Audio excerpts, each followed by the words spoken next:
the old idea of being sacrificed is not what we think at all. Going to your sacrifice as the winning stroke of your life is the essence of the early sacrificial idea. Otto Rank, in his wonderful, very short book called The Myth of the Birth of the Hero, he says that everyone is a hero in his birth. He has undergone a tremendous transformation from a little, you might say, water creature living in a realm of the amniotic fluid and so forth, and then coming out, becoming an air-breathing mammal that ultimately will be self-standing and so forth. This is an enormous transformation, and it is a heroic act, and it's a heroic act on the mother's part to bring it about. That's the primary hero form, you might say. Still a journey to be taken after that. There's a big one to be taken. Where you are is on the edge. You're about to embark into the outlying spaces. And there is where you meet people who've been out there, and they run the machines that go out there, and you haven't been there.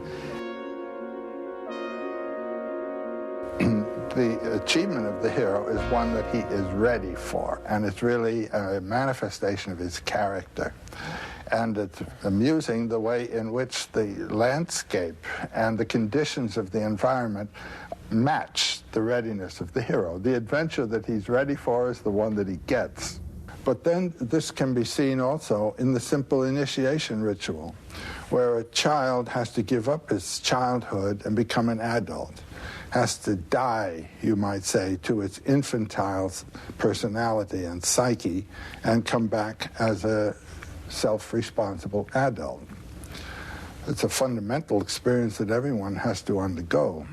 We're in our childhood for at least 14 years, and then to get out of that posture of dependency, psychological dependency, into one of psychological self-responsibility requires a death and resurrection. And that is the basic motif of the hero journey. Leaving one condition, finding the source of life to bring you forth in a richer or more mature or other condition. A hero properly is someone who has given his life to something bigger than himself or other than himself. When you go to your death that way as a god, you are going to your eternal life. What's sad about that? Let's make it great.